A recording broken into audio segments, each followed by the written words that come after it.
Alright guys, so you saw in the last video, we ended up removing the turbo kit, and now pretty much I've got to remove a few other things to get it shipped off, but I'm about to drain the oil. When I pulled the turbo kit off, unfortunately, a lot of water had come out of the merge pipe and the exhaust. So I'm actually going to talk to the guy that bought my turbo kit, and I'm telling him that I'm going to send the turbo off just to get looked at. Everything spins freely. It seems like everything's fine, but I want to send it off just to make sure, because he did pay for the turbo kit in good working condition, and that's the only thing. I'm not worried about it, but it would be kind of messed up if he bought the turbo kit and, you know, slowly started running into issues with the turbo. So I'm gonna send that off, get that looked at, make sure everything's good to go. If they got to put new seals in it, whatever the case may be, we'll get it taken care of for the guy. But so yeah, when I took the kit off, I mean, I cleaned it up already, but there had to be a half gallon between the exhaust and the merge pipe just full of water. And so I'm about to drain the oil because I just know that there's going to be a lot of water in the oil. There's water in the plugs. And so essentially, if you guys weren't watching the previous videos, this line right here popped off. And if you know, my turbo is right there. So what I'm guessing happened, I don't know if this is for sure, but what I'm guessing happening is this line blew off, all the coolant shot up, and the turbo started to suck some of that in. And so some water went through the engine, and I'm guessing essentially hydrolocked itself. So what had happened was I made a pass at about the 1,000-foot mark. I saw a bunch of coolant shoot in the air, and I pulled over because I was already about to be, you know, I was pretty much almost done with the pass. So I pulled over, kind of hugged it, and then went on the return road and shut the car off. And obviously it was burning off all the coolant, so it was smoking like crazy.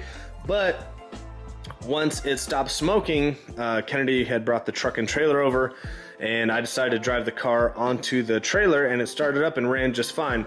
What I'm guessing happened is all that water that was just sitting in there, as I started it and drove it on the trailer, it must have just sucked all that water back in, and I'm guessing it hydrolocked the motor. We won't know more until we get actual, you know, the motor taken apart, because I'm gonna send it back to Willett RPG Engines. But I'm guessing that's what happened, is it sucked in a bunch of water and essentially hydrolocked itself. There wasn't a ton of water in the throttle body, but there definitely was some remains of water. There was signs of water in there. When I pulled the plugs last Saturday, there's tons of water on them. And then just pulling off the turbo kit, there's a ton of water in there. So I'm gonna get jacked up real quick. We're gonna drain the oil, and I'll show you guys how much water's in the oil. Oh, shit.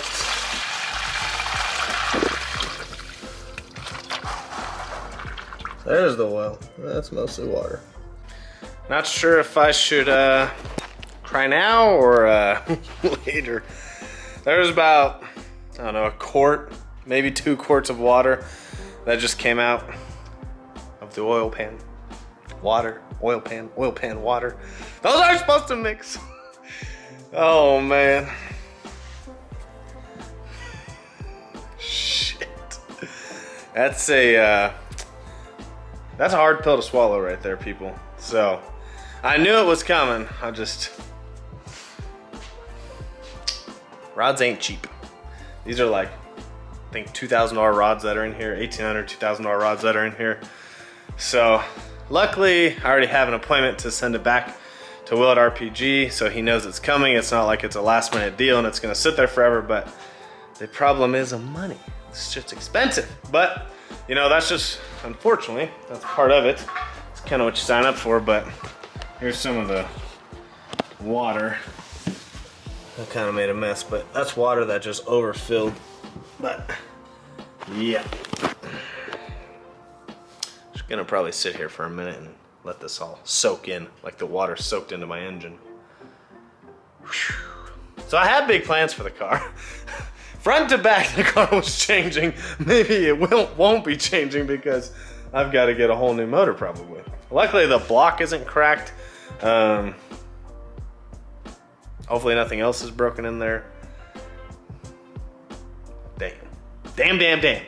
Hopefully not all the rods are bent, but I'd assume at least a few are, for sure, with that much water getting sucked through the engine. You know, it's like if I lived in like Houston or somewhere that had a huge flood.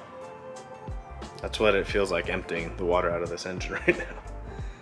Oh man. Everything was working so good. It's like it knew that I was taking everything out and gonna sell it. It's like, nope, I'm gonna break your shit first. So I'm gonna get the rest of this oil drained out. And see you guys in a second after I'm done crying here. Maybe I'll start an OnlyFans. Probably gonna have to.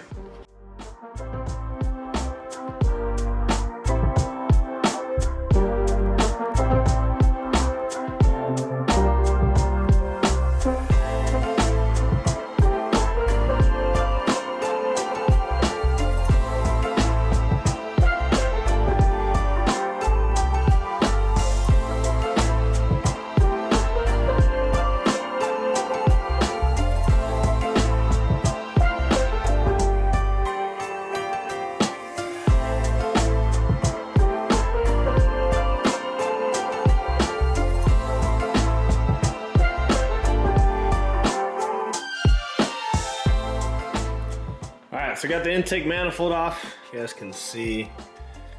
Maybe not. Come on, adjust camera. Let me try and get a light down there. But there is some water on the back of the valves, obviously. It's really hard to see.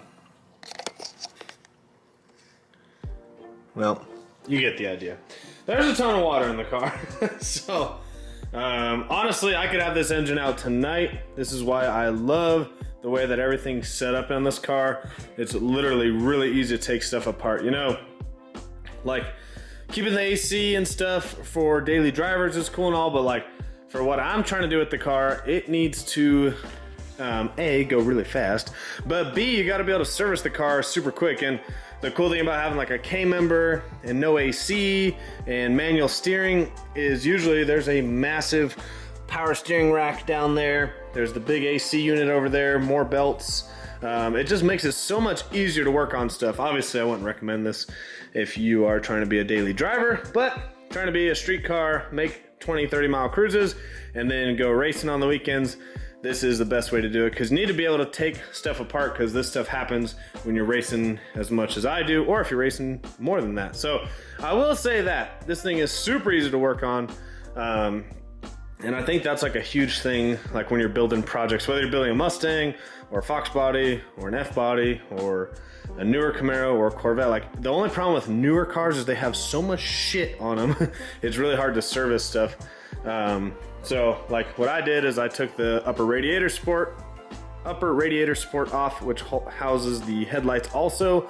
Took that off, took the radiator out, and it gave me all this access up front because I don't have a front bumper support. We cut that off a long time ago, but now I have all this front access support, or front access, and it makes it super easy to work on the car. Like I said, I could honestly have the engine out tonight in like the next 20 minutes, but I don't have the engine hoist here. Got to go to Mr. Streetcar Joe's house and borrow his. But got the radiator over there, got the hood, bumper, radiator support. Got the intake manifold off, just chilling over there with the fuel system on it. So really, all I have to do is unhook the engine harness, unhook the engine mounts, which is literally 2 bolts. And essentially this thing is good to go. I got my Motion Raceworks plate that goes on here. Let me show you guys. If you guys need to pull your motor, or plan on pulling your motor at some point, Motion Raceworks makes this super nice plate. And then you won't lose the bolts because they actually screw in right there. But you hook the engine hoist to this. This literally just sits on top like that. And it makes it super easy to get an engine hoist on there. So that's a good investment to have.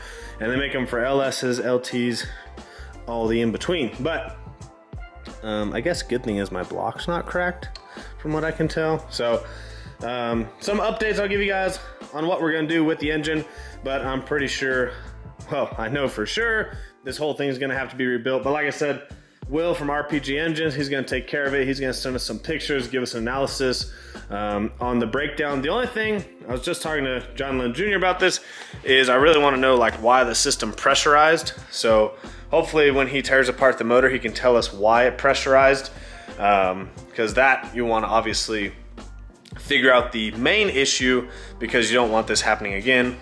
Coyotes are expensive to build. Any engine in particular is really expensive to build, but these are really expensive to build.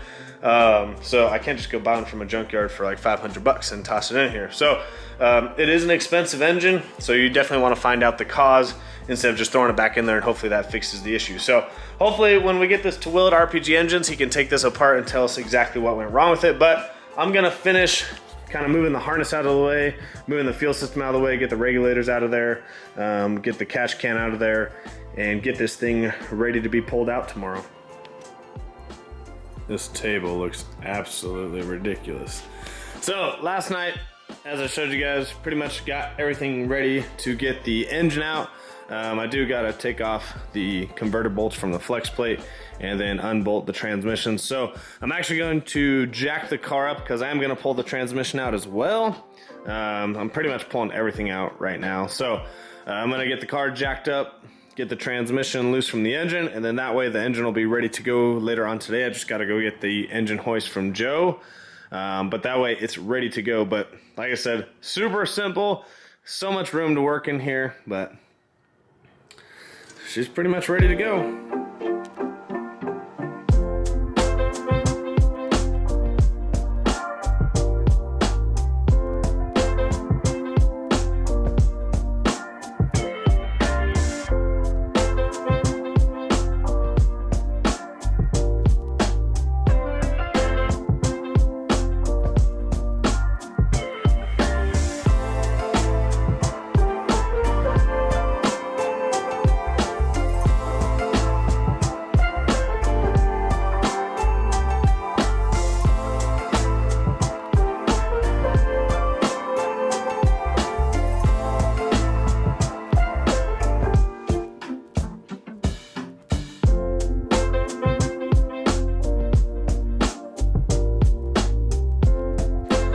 Alright guys, so we got the motor out, and let's see if we can get some more out of here just so you can see.